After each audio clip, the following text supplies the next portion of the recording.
सालों पहले एक घने जंगल में कुछ जानवर रहा करते थे। उनमें से एक शेर था और उसकी सेवा में हरदम लोमड़ी, भेड़िया, चीता और चील रहते थे। लोमड़ी को शेर ने अपनी सेक्रेटरी, चीता को अपने अंगरक्षक और भेड़िए को अपने गृह मंत्री बना रखा था। इनके अलावा चीता दूर दूर की सारी खबरें लेकर शेर को देता था, यानी वो खबरी का काम भी किया करता था।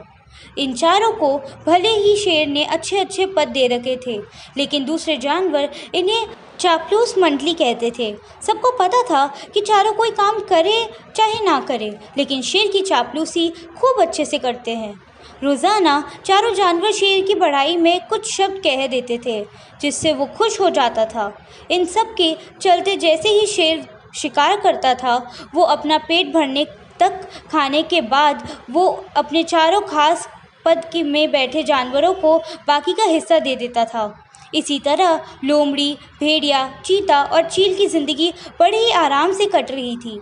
एक दिन खबरी चील ने अपने चापलूस दोस्तों से आकर बताया कि काफ़ी देर से सड़क के पास ही एक ऊंट बैठा हुआ है। भेड़िए ने सुनते ही पूछा कि क्या वो अपने काफिले वालों से बिछड़ गया है। चीते ने इस सवाल को सुनते ही कहा कि चाहे जो भी हो, हम सबका शिकार करवा देते हैं शेर से। उसके बाद कई दिनों तक आराम से उसे खाएंगे। इस बात को सहमति देते हुए लोमड़ी ने कहा कि ठीक है, मैं जाकर राजा से ये बात कह देता हूँ।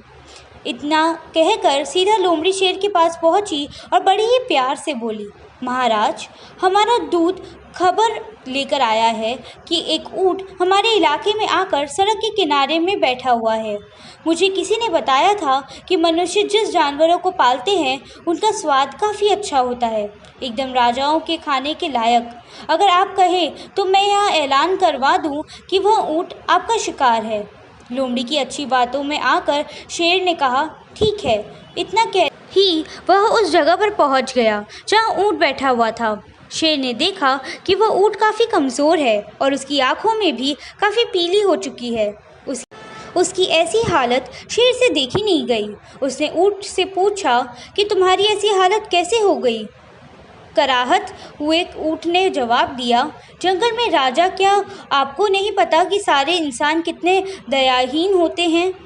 सारी उम्र मुझसे एक व्यापारी ने माल धुलवाया। अब मैं बीमार हो गया हूँ तो उसने मुझे अकेले मरने के लिए छोड़ दिया। उसने सोचा कि मैं उसके किसी काम का नहीं रहा, इसी वजह से अब मुझे अपने साथ नहीं रख रहा और ना ही मेरा इलाज करवा रहा है। अब आप ही मेरा शिकार कर दीजिए ताकि मुझे इस दर्द से मुक्ति मिल जाए। इन बातों को सुनते ही शेर काफ़ी दुखी हुआ। उसने ऊंट से कहा कि अब तुम इसी जंगल में रहोगे हमारे साथ, यहाँ तुम्हें कोई भी नहीं मारेगा। मैं ऐलान कर देता हूँ कि तुम्हारा शिकार कोई जानवर नहीं करेगा। शेर की यह दयालुता देखकर चारों चापलूस जानवर दंग रह गए। धीमी आवाज़ में भेड़िए ने कहा कि कोई नहीं, बाद में इसे किसी तरह से मार देंगे। अभी जंगल के राजा का आदेश मान लेते हैं। ऊंट अब उसी जंगल में आराम से रहता था। अच्छे से हरी घास खाते खाते ऊंट एक दिन बिल्कुल स्वस्थ हो गया। वो हमेशा शेर के प्रति आदर भाव रखता था और शेर के दिल में भी उसके लिए दया और प्रेम की भावना थी।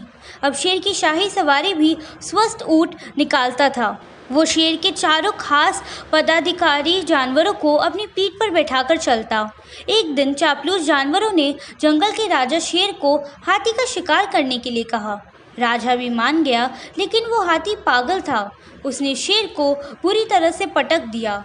किसी तरह से शेर पागल हाथी से बच तो गया, लेकिन उसे काफ़ी चोट लग गई थी। अब बीमार शेर बिना शिकार किए किसी तरह से अपनी ज़िंदगी जीने लगा। उसके सेवक भी भूखे थे। उनके मन में हुआ कि आखिर ऐसा क्या करे कि कुछ खाने को मिल जाए। फिर उनका ध्यान हट्टे कट्टे हो चुके ऊंट पर गया। सबने मिलकर एक तरीका सोचा और राजा के पास चले गए। सबसे पहले भेड़िए ने कहा कि महाराज, आप कितने दिनों तक भूखे रहेंगे। मेरा शिकार करके मुझे खा लीजिए, आपकी भूख मर जाएगी। फिर चील कहने लगी कि राजा साहब, भेड़िया का मांस खाने लायक नहीं है, आप मुझे खा लीजिए। चील को पीछे धकेलते हुए लोमड़ी बोली, तुम्हारा मांस इनके दांतों में ही लगकर रह जाएगा। आप उसे छोड़िए, मुझे खा लीजिए। एकदम से फिर चीता बोला कि इसके शरीर में आपको सिर्फ बाल ही मिलेंगे। आप मुझे खाकर अपनी भूख मिटा लीजिए। ये सब उन चापलूस जानवरों का नाटक था जिसे ऊँट नहीं समझ पाया। उसने भी एकदम से कहा कि महाराज, मेरी ज़िंदगी तो आपने दी हुई है। आप इस तरह से भूखे क्यों रहेंगे? आप मुझे मारकर खा लीजिए।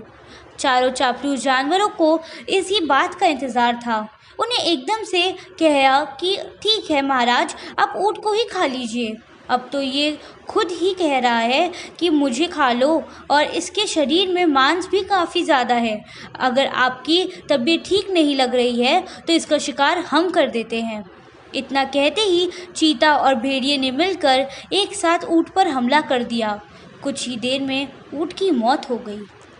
इस कहानी से हमें यह सीख मिलती है कि अपने आसपास चापलूस लोगों को नहीं रखना चाहिए। वो हमेशा अपना फ़ायदा ही सोचते हैं।